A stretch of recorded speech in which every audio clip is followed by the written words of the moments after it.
Okay, we're back. So we've made it to January 2nd, and thank you for going on this journey with me. I wanted to talk about a variety of subjects today, and boy, there's going to be a nugget in there. I'm going to bring it up very, very carefully, but it sure raises a good question. So you'll definitely know when we get to that point, and I'm treading very, very lightly. But as we move forward, we're going to go through a few topics and then towards the end, really talk about the technology that we're going to start reviewing and launching and getting out there for you to use starting Monday. So, Monday release is going to be massive. What I'm trying to do with the team is set up one live a day, and it looks like we're probably going to do 3 to 4 days a week. The schedule may change, that's on the thumbnail, but we'll see how we can work that out. And then we're also going to do a pre-recorded that would be an instructional, something that is really helpful. And if there's any goof ups, we can verbally talk about them rather than going down 20 minutes and realizing we've signed on to the wrong tool. So we're going to, clean that up a little bit. So that's going to be our plan as we move forward. We have a whole, I'd say, series of courses, but they're series within series. It's really packed fit. It doesn't matter what industry you're in. It's all about AI proofing yourself in this changing world, coming out stronger on top. And that focus that we're going to continue to use in 2026 is human-centered leadership, human-centric design. So let's get into this here. I don't like the word get into this. So if I could edit that out, we would, but we're just going to keep going. The future we're building and the one we may regret is what we're going to discuss today. So again, the future we're building and the one we may regret. Let me say this clearly. What are we building right now? This will decide the next 100 years. I'm talking about 25 years in most of my conversations. Yet the next 100 years feels like liberation or a cage. For many of us, it's been unfathomable over the last 5 years. And most don't even realize that we have our hands helping to build it. Yesterday, we talked about past centuries, about steam, about electricity, about industry, and how every generation believed that they were in control. The new shiny object was wonderful and great. Now, there's been a lot of benefits along the way, as we certainly are enjoying today. But again, every generation believed that they were in control, right up until the tools they created started shaping them instead. And today we are doing something different, something far more dangerous and far more powerful. We are no longer just inventing tools. We are investing systems that think, systems that decide, and systems that quietly train humans how to behave. Let that one land. Here's the uncomfortable truth. The future is not being designed by accident, and it's not being designed for humans by default. Humans kind of get in the way, just like Uber. It's being designed, for efficiency, for scale, for profit, and for control. And unless human-centered leaders step in, entrepreneurs, builders, thinkers, we don't get a future. Think Elon warning about this. We get an optimized outcome, and those are not the same thing. Energy increases slightly. So today, we're doing two things. First, we're going to talk about 10 technologies that are almost guaranteed to arrive in the next 25 years. Not science fiction, not hype, not venture capital fantasies. Real technologies, already forming, and already funded. Already quietly changing the rules. And then we're going to talk about 10 technologies we may someday wish were never invented at all. I'd love to hear comments below on both of these that we're going to talk about. Not because technology is inherently evil, or is it? But because power without vision always overreaches. Our government's policies are significantly behind the inventions. We're going to talk about a particular tool that's coming out now. And because it's not regulated, you have free options. This is the same reason why Uber and Lyft and autonomous testing would do basic testing in Silicon Valley because that's where the funds were. But when they wanted the wild, wild west, they moved to Arizona and Texas. The policies aren't there. The understanding of technology wasn't as highly garnered. They gave them a pass to do whatever they wanted to do, for better or worse. So again, power without wisdom always overreaches. And people are policies. Who are making the decisions? Part 1, 10 technologies coming, whether you're ready or not. Number 1, artificial general intelligence. Have you heard that term yet? Not chatbots, not assistants, but systems that can learn across domains the way humans do. You don't think that can happen? We're going to talk today about the partnership between Groq and Nvidia. Jensen created a chip that could start learning. Groq had been testing a similar model. They wanted to see whether the two could speak together, and they can. When this arrives, intelligence stops being rare. And when intelligence stops being rare, the meanings change. Number 2, brain-computer interfaces. Think Neuralink. Direct links between thought and machine.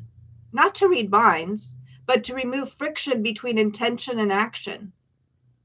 Think control. Amazing for medicine, dangerous for autonomy. Think MK Ultra. Because once thoughts become inputs, someone will want access. Number 3, autonomous economies. AI-run companies, AI-run logistics, AI-run markets, negotiating with each other. Step aside, you're no longer needed or wanted. No lunch breaks, no ethics committee, no sleep, just optimization. The ultimate growth at scale, and not the direction that we want. Number 4, synthetic biology as manufacturing. We won't build things, we'll grow them. How much of the meat that you're already eating was grown? I don't believe in California they even have to report it, meaning it's already here. Buildings, materials, even food ecosystems, engineered at the genetic level. Life becomes infrastructure. Number 5, digital identity layers. One identity across finance, health, education, and access, convenient and seamless. And once centralized, I have a note, revocable. It's not revocable. Number 6, personalized reality feeds. Not just ads, but customized versions of the world. News, history, and facts. All created. Each tailored to keep you calm, productive, and compliant. Number 7, predictive governance. Policies written by simulations, laws tested on virtual populations before humans ever vote. Democracy becomes merely a recommendation engine. Number 8, longevity engineering. Not immortality, but radically extended productive life. The question won't be, how long do you live? But who gets the upgrade? That's a scary thought. Number 9, climate scale geoengineering. We won't stop warming fast enough, so we'll start adjusting the planet directly. Sunlight, clouds, oceans. Think chemtrails. Planetary controls with no undo button. At what point do we hit the point of no return? And number 10, emotional AI. Systems that detect, respond to, and influence human emotion in real time. Not just knowing how you feel, but nudging what you will feel next. Now, many of us think that when we pick up our phone, there's advertisements there that we had just been thinking about. But if you roll the tape backward, was it your original thought? Or had you seen an ad or heard something on the radio, put it in your mind, just like a song that would get stuck there, and now all of a sudden you're catching the next video because you have an anchor for it to anchor to. You recognize it. So again, not just knowing how you feel, but nudging you what to feel. That's the future that's arriving. And now comes the harder part. Part 2. 10 technologies we may regret. These aren't necessarily evil inventions. They're unexamined ones. Number 1, surveillance as default. Think flock. When safety becomes the excuse to watch everyone always. Number 2, engagement optimized social platform. We didn't build them to correct people. We built them to hold attention. And attention is behavior. Think government indoctrination camps, known as K through 12 schools. Number 3, algorithmic scoring of humans. Credit scores, trust scores, risk scores. Reducing people to probabilities.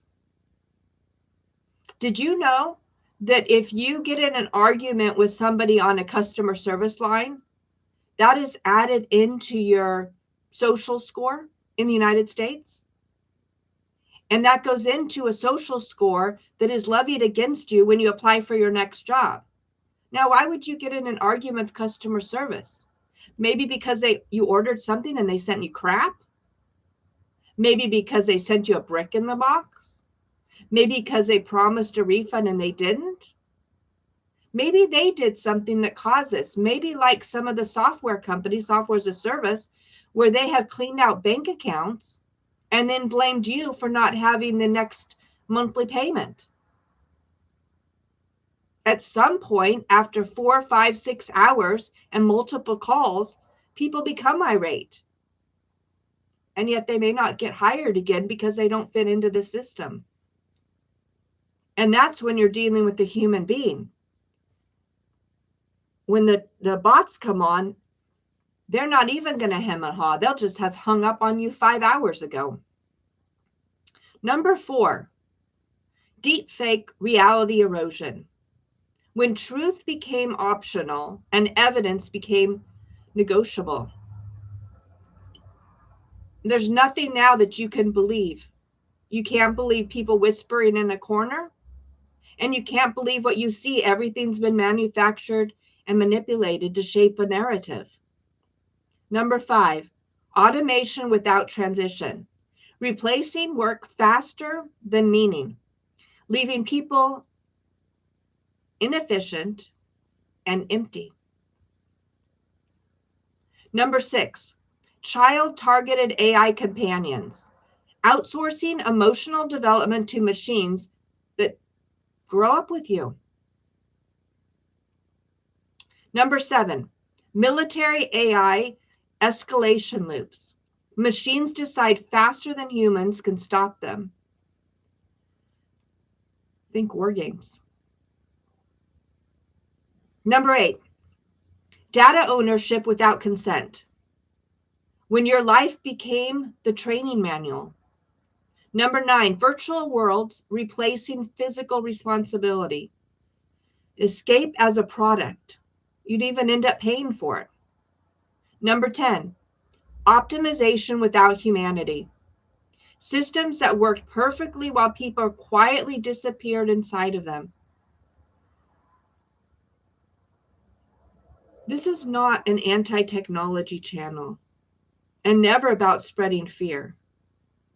But this is about knowledge and awareness. And with knowledge, you can make the proper decisions to protect yourself. This is a pro-human channel. Technology is a multiplier. And leadership, real leadership, decides what is multiplied. If we don't change the future with human dignity at the center, someone will design it with efficiency at the center, and you will be optimized. And efficiency never asks, are you okay? So this channel exists for builders, for founders, for thinkers, for people who refuse to believe that progress means surrendering agency. If you're here, you already feel it. Something is coming. And we still have time to shape it. Look directly at the camera. Look at yourself. If you don't have a camera on, look directly at the screen. Look in a mirror. And let's all talk about it now. Let's do this today. Okay, so I want to get into the reality of the news. So again, Happy New Year. We got to move fast. We've got a lot to do. So I wanted to talk about who rises to the top. Now, if you're in any kind of a government situation, it's never the brightest, the most educated, the most experienced. It's always the individual who stuck around the longest. Really not a leader, not motivated. They were just dedicated. They didn't go out in the real world. And as you see, a lot of these careers that we've seen, oh, you work for the government, you may not get paid as much, but then you have a long retirement. I'm sorry, but our government workers here make a ton of money, and it's more than most of the other industries around. And I've gone through the statistics of the percentage of the individuals who actually worked during lockdowns versus those that were taking benefits, whether directly because they had lost their jobs, or what we might say directly because they were government employees, whether that's local or city or state. The percentage is off the hook. So you ask, who is even paying taxes? Well, they found ways to clean out bank accounts and seize bank accounts. Who else rises to the top?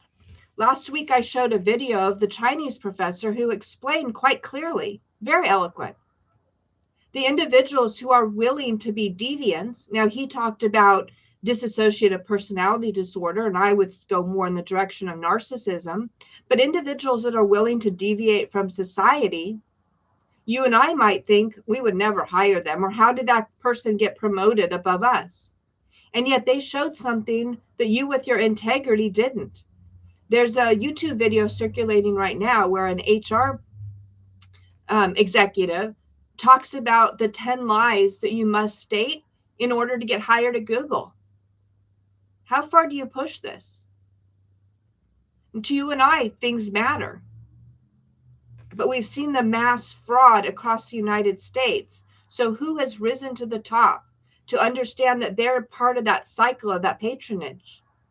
That as long as they import individuals with the agreement that they will vote for them, they give them money via pseudo businesses, well, not even pseudo businesses, fake businesses, knowing that that money will circulate in part back to the campaigns to reelect these individuals back into office. And this endless cycle is a loop that we've known forever. When I lived in Argentina, there was a joke, if you could call it that two congressmen met, one from Buenos Aires and one from Washington, D.C. And the person from D.C. asked the person from Buenos Aires, you know, how is it that he gets so much funding for his projects? And how do they turn out? And the person from Buenos Aires states that 100% of the profit is in his pocket. The joke is they never create anything. Now, that's not true fully, but there's a big percentage there.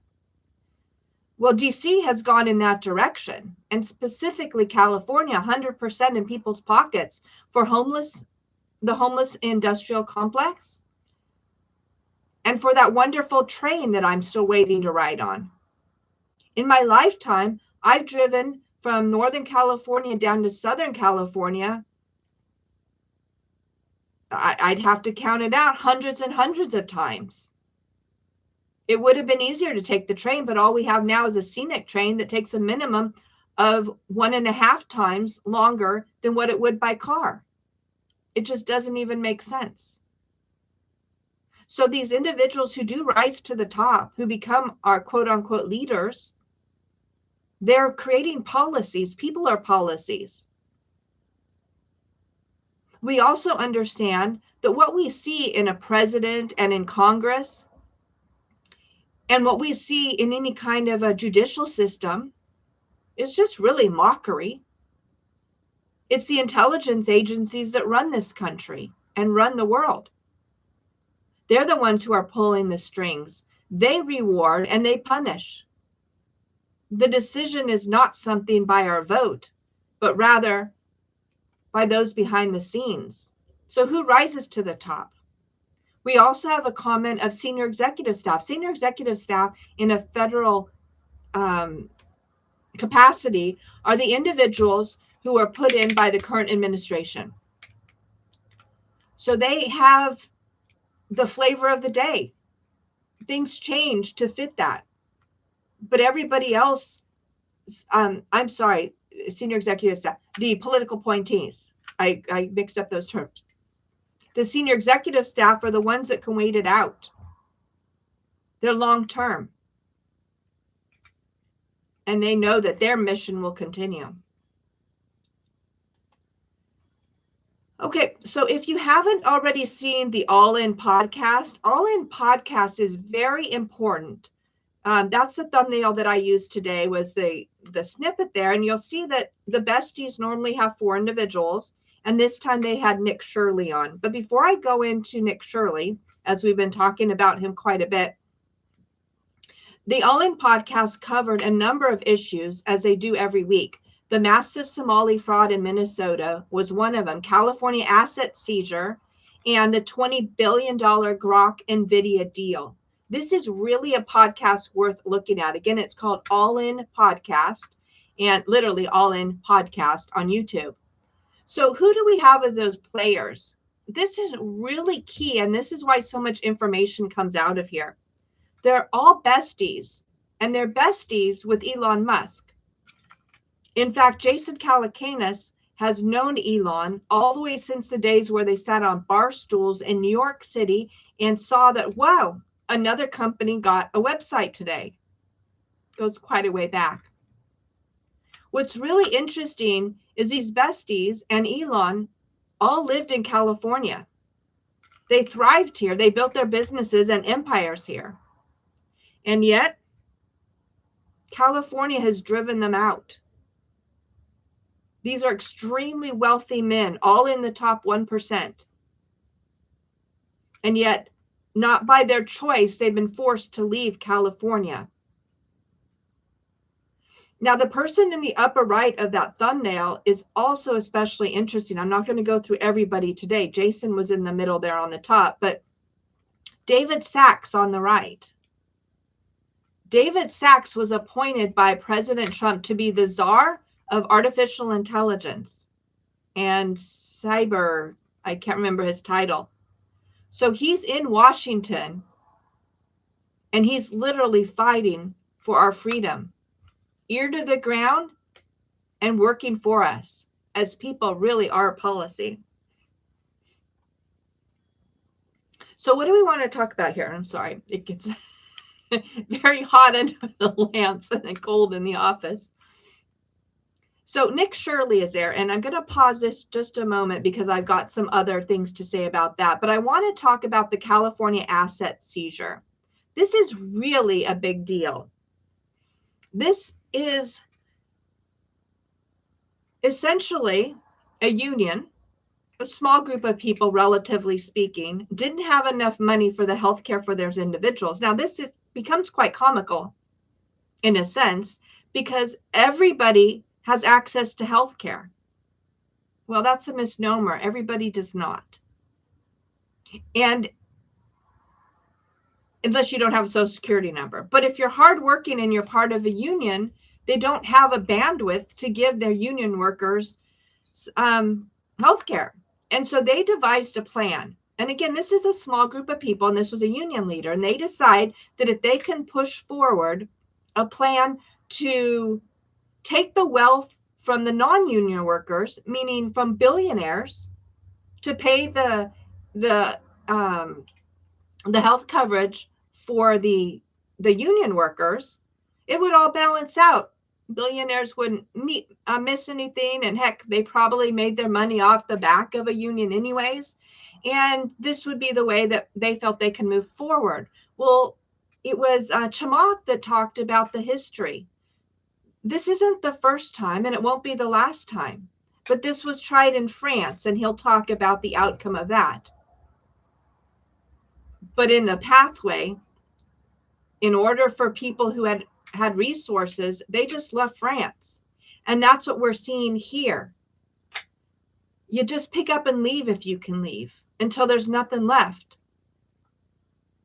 But for more than 15 years, I've been saying that there is nothing left in California.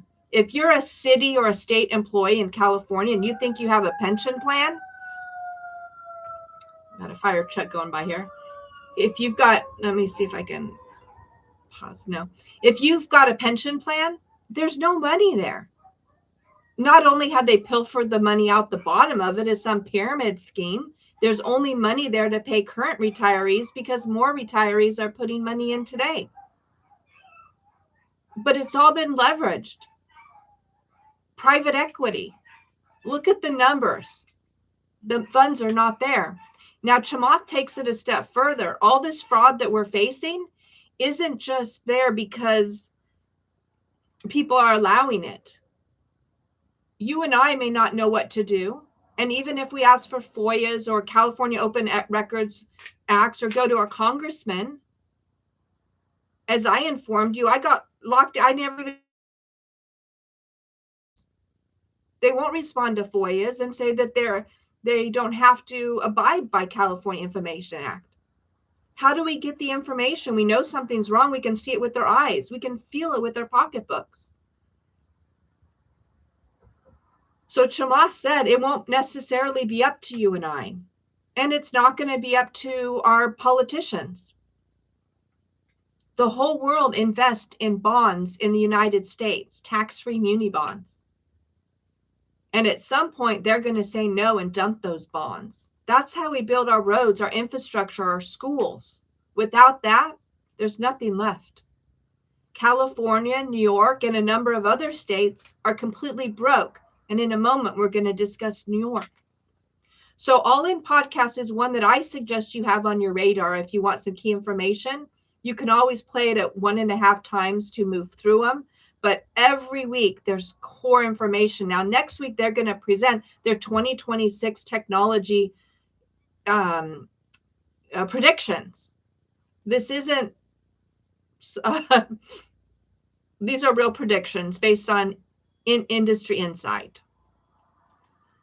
So the next one I want to talk to about here, and we're going to go back to some of those subjects. Let me see here.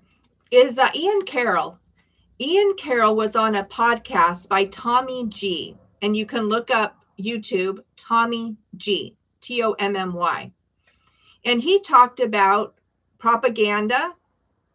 And that's really only a few things that he went into. It really is an interesting talk that they had. And let me even see how long this one is. This is also about 1.5 hours. So was the All In Podcast this week. Ian raised some really good points. And this is where I said in the opening, I wanted to be careful with what I said. And I don't want to attribute anything specifically in case it was a slip. And this is the way that gossip gets created. But it's been something in my mind and something even in my mother's mind. I'm sure that it's probably crossed your mind as well. If we step back a little bit, when you started dating somebody, you wanted to spend time with them. You wanted to be with them. And it seems odd to me that one individual would live in one city, but work on the complete opposite coast. And the person that they so love and are filing lawsuits over, attacking other individuals, lives in another state. That it just doesn't make sense to me. Now, if it's a work issue, then I would think both would relocate to the city where the one individual primarily works. But have you ever seen a couple that isn't really a couple? Have you ever seen, often men that want to hide what they're doing, they might have another, I don't know, male relationship, but they keep the girls on the side? Well, I think that's enough said there. So both of those this week, I highly recommend. And if I can remember, I'll put them down in the comments below as resources to look at. I want to look too at yesterday, the people of New York, very, very excitedly, went to the inauguration of their new mayor. Now, there's a couple things that stood out for me on that. One is his hand was on, well, it wasn't a Bible. Now, maybe it means more to him, but I think that might be part of the problem that we're facing. But what's also interesting is in the videos behind him, he's standing at the podium, giving the people the speech, being so nice with a big energy smile on his face, telling everybody that they're going to take everything from the rich and give free childcare to everybody and revolutionize the way that housing is handled. Well, there isn't space available in New York. That means they're taking it from somebody else. Remember, he said that grocery stores would all be city run? I didn't quite hear that today, and I hope that that idea finally went out the window. But communism, Marxism, socialism is an end game. It's not a starter. But as he stood at the podium telling them how he's going to take assets away from others to give to them, the crowd cheered. They cheered wildly. And yet behind him hung, I believe it was 5 flags. Now, I had to look up because I didn't know. I had to look up what the state flag was for New York. And none of the flags behind him matched the state flag of New York. I don't know what the other flags are. I haven't investigated yet. But after seeing that the governor of Minnesota stood up from his chair, right next to the American flag was the Minnesota flag. He took the Minnesota flag away from the camera and brought in a Somali flag right next to the American flag. Now, it wasn't truly a Somali flag. It was an slightly adapted, but it's very clear what it was. So that's just craziness. That's a takeover. And if we go back to the conversation about the money passing through and the patronage that's happening as people are coming in to vote, those individuals are guaranteed mass fraud, you could call it whatever you want, in order to circle the money back to the people they voted for so they have money to expand the election. How do you think Ilhan Omar got into office? Part of this chain. How did she go from negative assets to within a few years over 30 million, allegedly? We got to say that according to Jason. I don't know about you. My wealth doesn't grow that fast. And I've been in this country hustling a lot longer than she has. But as we work with integrity, that's not the end result. So if we look at Mamdani and his wife wore what I didn't verify this.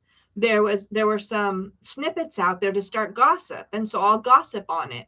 They had snippets of her in what they said were boots that were over $600. these leather boots. I don't know about you. I don't have $600 worth of shoes, period. Now, some of you might, and that's wonderful, but the majority of us do not. Well, that makes a difference because they're Marxist socialist. They're about taking from others and giving it to the poor. So how wealthy are they?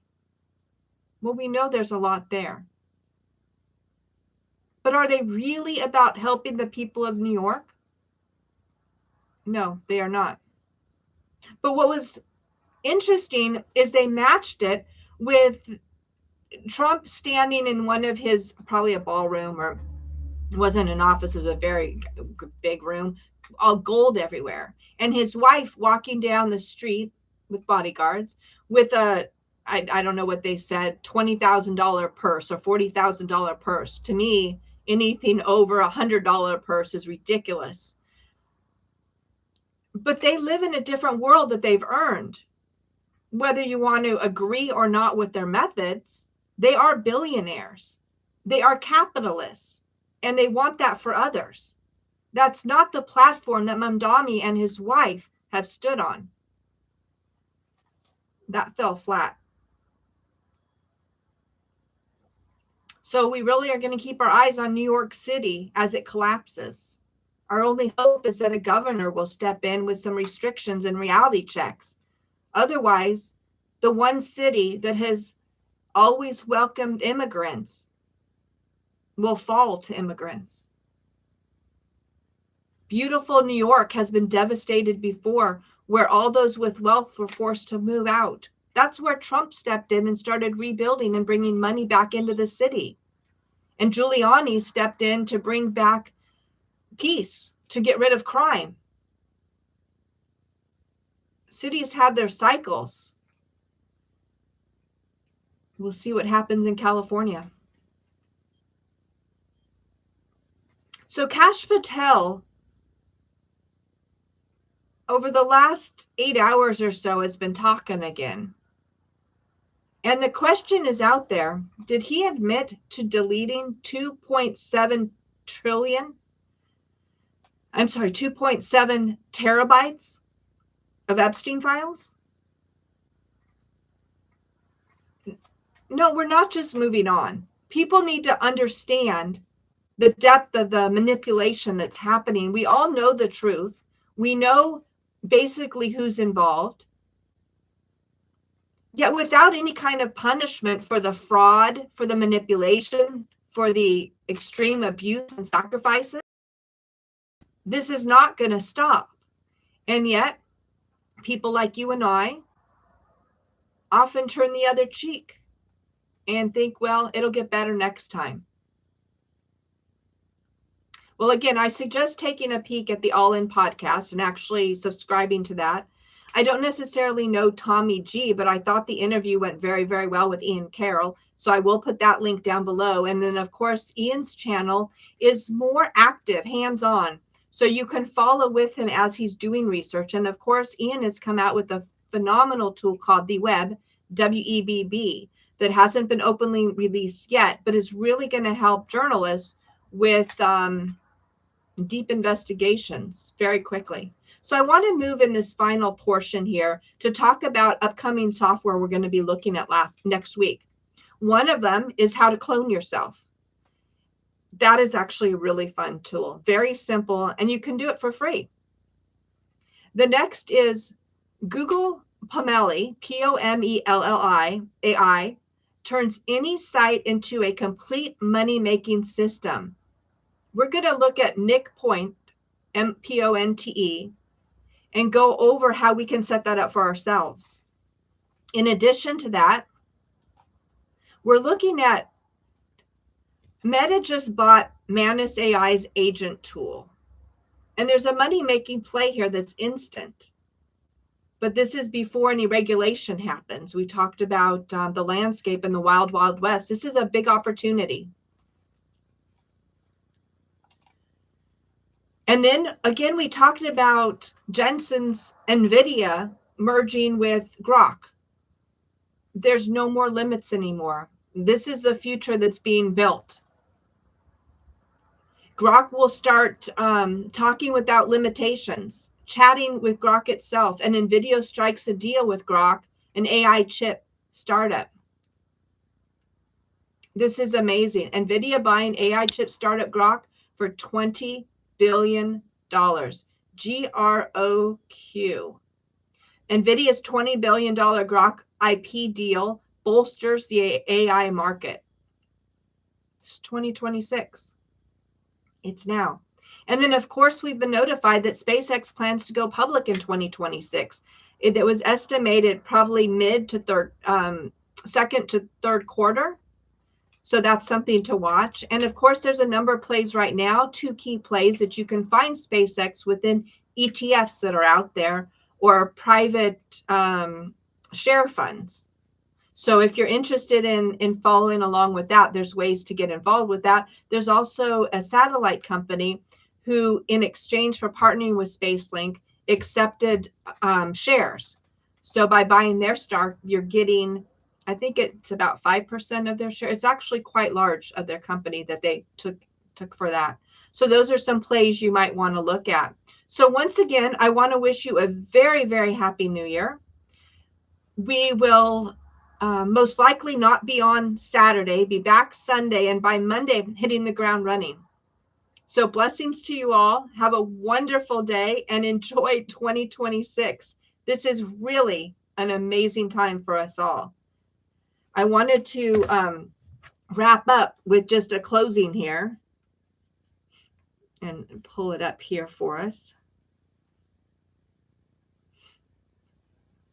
So the choice is still ours.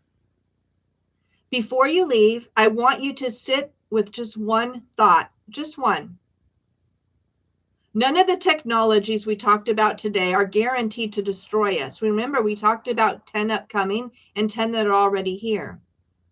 But none of them are guaranteed to save us either. Because the real question isn't, what are we building? It's who gets to decide and why. Every century has had its moment where humans believed progress was automatic, and every century learned too late that progress without values doesn't elevate people. It replaces them. Here's the part that matters. The future doesn't arrive all at once. It arrives quietly in features and updates, in policies nobody needs and nobody reads, in fools we adopt because they're convenient. That's how control sneaks in, not through force, but through comfort. How comfortable are you? And here's why I'm asking you to stay engaged with this channel, because the people shaping the future are not always the smartest ones. They may be the most manipulative, desire the most greed, easiest to control, just plain criminals. And as we talked about last week, possibly sociopaths. Because the people shaping our future are not always the smart ones. There are ones who do show up early. The ones who ask hard questions before the system locks us out or locks us in. So let me ask you something, and don't answer this quickly. Really ponder this.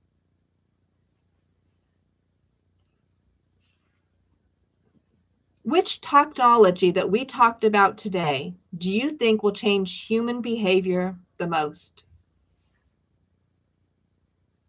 Not the scariest, not the flashiest, the one that quietly rewires how people think, relate to one another, relate to themselves, relate to God, decide and discern.